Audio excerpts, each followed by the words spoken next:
Just good Hey, what's enough. going on, guys? Oh, look at There this. we go. Yes. I If know. he showed up normal, man, I would have been so disappointed. I like the headphones. I don't know. They sound better. And they look great. They look The great. microphone's We've got incredible. we've had horses on the show. We've had all kinds of shit. So this is just another day in the office for us. Cool. Sounds good.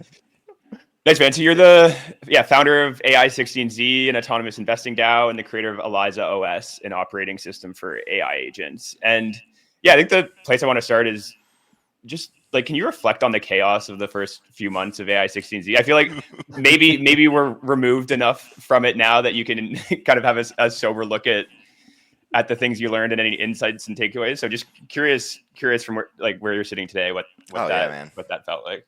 God, that was like 30 pounds ago. A lot of stress eating. um, I mean, when this started, I was just myself. I was just me writing code, building this agent framework. I wasn't thinking about crypto at all. I was thinking about AI agents entirely, and like what the way this all happened is I just happened to run into somebody who happened to make a DAO on DAO's Fun, and I thought he was kind of funny, and we just messed around, and that's kind of how we started our first agent, right? It's not Skelly. And I just was like, every day at that time was just like, wake up and like, okay, what's the funniest, interesting thing we can do today? And then when we launched AI16Z, it was like, okay, well, what, like, I was like somewhat serious about. I mean, I'm definitely serious about the technology. But I was very much, especially at that time, just like, if it's good, if it sounds good, if it's good, just do it. Don't think, just do it. And that definitely led us down the path of, the chaos. Um, I definitely felt like once we hit this kind of like, wow, this is really happening. I pretty much just sat down and ate food and coded for like the last 6 months, and I definitely gained a lot of weight. And, like, it was not my healthiest time. Um, but we've been working really hard. We actually just launched Eliza 1.0. I mean, it's this weird thing with crypto where like people are like, okay, so next week you're gonna ship AGI, and then after that you'll take over the world. Like, well, it takes a little bit of time. So we just shipped the 1.0 of our product. We've been working on this like nonstop for the last 6 months, and great timing with not with getting our X deleted again. But I'm sure we'll get it back again. Uh, but it's like it's been the craziest part of my life for sure. I don't, I mean, just so much stuff happened. It started with like once we did this launch, I just was like, well, a lot of people from China really liked our project. Like a lot of, I'd say more than half of the people in crypto seem to be in China right now, even though it's illegal there. So I don't know what's going on with that. I know, illegal. So I actually went to China. I was just like, hey, I'm just gonna go and meet these people, and that was awesome. Like I love China. I think Chinese people, like the kind of people you have to understand, like the kind of people we interact with from China are actually the people who like broke through the firewall to talk to us. So there's like something kind of inherently sort of cyberpunk about like so I got to meet like a lot of cool people, and that was why. I mean, that was just like show up in Shanghai, like, hey, what's up? There's like 300 people, like, okay, shake every single person's hand, and going from being like just a total nerd, like in my room writing code, to like I'm in Shanghai meeting all these people. Like, it was such a culture shock. So yeah, I mean, obviously I always want the number to go back up, but like there are certain things that I don't miss about that time. It was just like so crazy, man.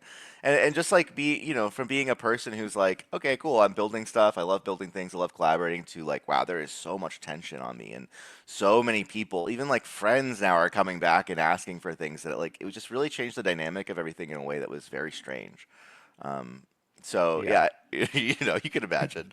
It was Well, weird. yeah, I actually, I think, bought my first AS16Z off the bonding curve on DAOs.fun. Wow. And so I like had this view, watched the entire thing. And I think I'm very interested in that dynamic of like when the world starts to look at, or feels like the world is starting to look at you, right? And the insane expectations and the inability to remotely set sane expectations. Like it's just so out of your control. And even just hearing how sort of you kind of randomly happened into it. Like we had Bobby from Dupe, which is one of like the leading Believe tokens that launched out Hmm. here, and we asked them the same question, like, how did you launch a token? He's like, well, man, I thought I was registering for like saving the domain on this app, basically, or saving my username, and all of a sudden there's a token out there rocking and rolling, and then I think I have like a deep appreciation for people who step up in that moment, because I think there's just like I'm I'm not sure I would handle it very well. And we had our version of attention, maybe in 21, but it's still like a wave of intensity that kind of comes through, and just unreasonable expectations, whether from technology or about communication, etc. So, yeah, I think I have had an affinity for this project, maybe because I bought in early, but mostly I think it was just watching that dynamic. And so it's great to see you here, and I think really intrigued by what is different today. Like I'm curious, how have we're just in this world where we're feeling like AI is just advancing every week. I was Papa Elon sending me notifications in the bath for Grok 4, this insanely, it isn't insane. So maybe the core question here is like, has the agent capabilities increased significantly over the last 6 months, or like where are we today with what maybe Eliza can do in this 1.0? Yeah, I mean, obviously, I love my framework, but there are other agent frameworks out there, and I think we're all sort of pushing in the same direction, like at the sort of just the leading tip of the spear on this. And what agents are is like capability, right? Like we're not going out and creating ChatGPT 5, like we just don't have those kinds of resources. But that side's been pretty commodified. Like I can go to 10 different providers and I can get a pretty dang good model that will do a lot for me, and 5 of them are like pretty best in class. Um, so on the other side though, like I still can't get most of the models to do a lot for me, and there's a couple. One of the reasons is because they don't really want their models to like go out there and do crazy autonomous stuff for me necessarily. Is some amount of risk in that.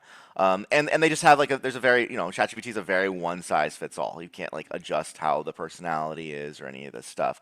And so I think there's two sides. One, the models individually are not capable enough, and the kind of the capability is decided for me by the companies who are not Web3 friendly, particularly Anthropic and OpenAI and stuff. Um, and on the other side, the personality is really decided for me, and they glaze in a way that I don't feel. I kind of like being criticized. I don't like being told I'm awesome. It's weird by an AI, especially. And they also they just have this like kind of cheesy, cringe vibe that's very like milk toast, middle of the road, and that's not how all models have to be. A lot of why we had success early on was not just the agent framework, but also that we started to do uncensored models, and we went like pretty far with DGen Spartan to be very offensive. And I think they just broke people out of this idea that like it has to be an assistant that's like, hey, is there anything else I can do for you? And it's like, God, just shut the fuck up. Just tell me the answer to the thing. I don't need the whole like 2 paragraphs at the end. And so I think that like on the one hand, where this matters is like we really want to be able to customize and bring our own model, and like whoever is bringing a model, it's going to be open and allow me to say the stuff I want to say and do the stuff I want to say. Like I want to just drop that in, and then if somebody else comes the next day and makes a better model that does the same thing, I'm going to drop that in, and like that is commodified. Um, and then but the other half I think is really not explored very well by anyone, which is like what do these agents do out in the wild? And I think there's a lot of primitives that they need just to do like the very bare minimum. I mean, it's one thing to say like, okay, cool, I'm going to tell this agent in a chat to like send you $5. Like, sure, that's easy. That's so easy.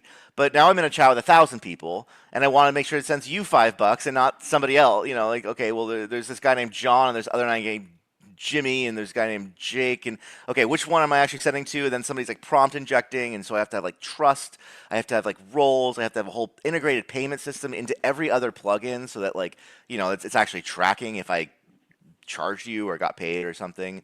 I want to track all of my relationships with everybody and who they have relationships with. So if you're like, yeah, send John $10, what John are you talking about? What platform? What $10? What coin? Like there's so many implicit questions to when we're just having a human conversation that we just gloss right over because it's so obvious to us.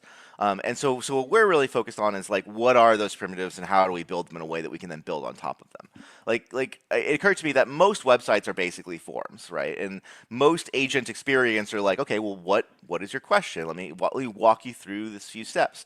And that's actually really challenging for a lot of agents. I have to track what's the current state of the form we're in, like what are the values you put in, what am I still looking for, like you sent me stuff over here in this other chat, and then we're in this new chat. Like does that stuff transfer over? Do I have access to all that information everywhere?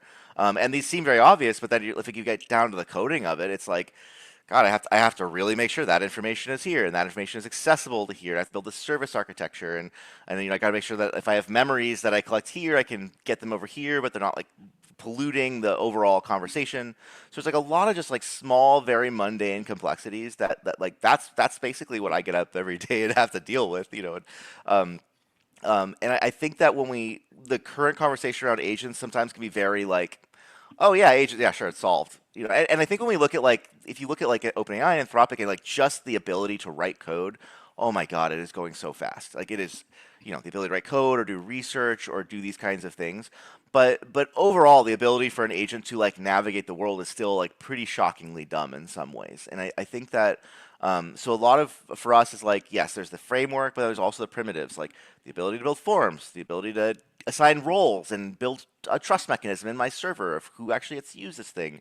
The ability to make payments and have multiple wallets and not get caught up on different, across chains and all this kinds of stuff. I think there's a lot of that. That's really that's basically the challenges that we face every day. And I think that everybody in the industry is facing this. And so we're gonna get this thing where it feels like it's moving really fast in some ways, but also kind of slow in other ways. Where it's not. There's just a lot of stuff we have to build that's not totally clear. How do I know that my agent can trust you, or that how do you know that you can give my agent money and it's going to give you a service? We just no one's done this yet. It's totally new, and so we're all just kind of out there pushing it. Yeah. So maybe to put a finer point on it. So you just released Eliza 1.0. Obviously, people have been building on it for maybe 8 months. So why what is this 1.0? Does it now feel complete in some way, or what is capable now? Yeah, I mean, when this started, it was just me on GitHub, making something. I had made this for a startup. I'd originally built Eliza to power another application, and then kind of lost conviction in that. Was I just really like the agent. I just think that agents need more work before I can start to build something on this. And that was about 8 months ago. And then in that time, a lot of people caught our tech and were started using it and contributing to it. We had a lot of tech debt problems early on, so a lot of people contributing, and then we had to is this right? Is this how we want this system to work? And so then in getting a lot of attention, a lot of people contributing, we're well, we really need to rebuild this in a way that's future forward. So Eliza 1.0 is definitely a 1.0. It's okay, this is production ready. It's got an application. You can run it from, you don't have to clone a GitHub repo. You can just run it as an application. It's way, way, way more powerful, and it comes with way more out of the box that we realized people needed, like that forms thing. I used to have to roll every single time I want to ask you 3 questions and get that from you. I had to build this whole thing for the agent. Now that's just a built-in service that all agents have access to. And so looking at what are those primitives, what's the runtime that enables people to come in and build actually forward-thinking agents, has been a lot of iterative process. And we're already working on 2.0 now. We're yeah, this is cool, but man, there's so much more even. Yeah, I'd say this is the first time for me that I'm you could just go, if you've never made an agent before, npx ElizaOS start, you have a CLI, and then it just starts up and it's ready to go. And you can actually do it with no code at all. There's no programming required. You can just download plugins, set up your whole agents. And we're really trying to dive more, I think, also into that character AI community, the people who just love making characters and saying, hey, now your characters can be supercharged. You could put them on GitHub or have them check your email or whatever you want, So I think that would be yeah, I think that's there's a lot of compelling use cases that are now unlocked by that. Yeah, I can imagine. I mean, for a while, and I don't know where this is right now, but you're the most starred repo on GitHub, and I guess the complexity with trying to integrate all those contributions would be fairly great, I can imagine. But before we let you go, I'm really curious. You are on the edge of this. You have been early to this. I'm curious what your vision of the future around agents is. Give us an insight into your mind here. Well, so our near-term future is, can I just say I have a problem, I need an agent to solve it. And we noticed a lot of people they need a workflow, they need a solution point A to point B, and they'll say I need an agent. We're well, we can actually wrap that in an agent pretty well. We can make so we've been working a lot on custom plugin generation. So if you're hey, I want an agent, pretty soon you'll just be able to generate the whole agent. And we're using Claude Code and some stuff like that under the hood, really, really on Rails, because we have this plugin ecosystem. This is how we build a plugin. We have thousands of examples now. Go build it. And the Claude Code stuff is quite shockingly good at writing the plugin. So that's where we're going. And I'd say you're going to start to see a lot of agent developer people starting to focus on well, can I just get the agent to write itself, and then we can just kind of fix it and edit it? I think that's a really near term thing that I see across the board. OpenAI just released Codex. Google released Jules. These are like self-coding agents, and we can like just use them and power them. But that's that's important. I think longer term for everybody, as the agents start to get really smart, we're gonna start to use them to automate lots of small parts of our life. Like, man, I wish like could we just take this and like cut it up and make TikTok clips automatically and post them? Like, wouldn't that be sick? Like that's what an annoying problem that should just be automatically solved by an agent. And so like I think every single thing in my life can start to get down to like what are the things I want to do that I care about and I want to like drive on manual, and what are the things I don't want to do, and like I want that to be automated. And I think that's going to be a big question of our age, is like what are the things that we don't want to automate? It's pretty obvious the things we do want to automate. And I think that's going to be a big thing for us. I definitely see a world in the future where we are like a lot of our jobs are going to be kind of replaced. But I don't think that has to be a bad thing. I mean, we could get it. This is a whole other conversation. But generally, I think crypto is really good for that. Like, we have an opportunity now to own the things that will build themselves. And that means infinite wealth for all of us in the future if we can figure that out. So I'm very bullish on crypto as like the way that we get to own things. And I think that us owning things is a much better alternative than like the you will own nothing and eat bugs or like UBI or something like that. And I think that's a lot of why. Yeah, that's a lot of why crypto is appealing to me. Is not the tokens are cool, but it's actually I am very ideologically aligned with the idea of decentralization, and I hope that really comes back as like a central tenet for why we're all here. What a wonderful place to leave it. Thanks for hopping on with us today, Shaw. We should get your Twitter back soon. Good luck with that. I'm on Farcaster. He's on Farcaster, so go hang out over there. All right, brother. Be well. Look forward to seeing what the next 6 months have and hold for you. Thanks, guys. Take care. Peace, man. Thanks.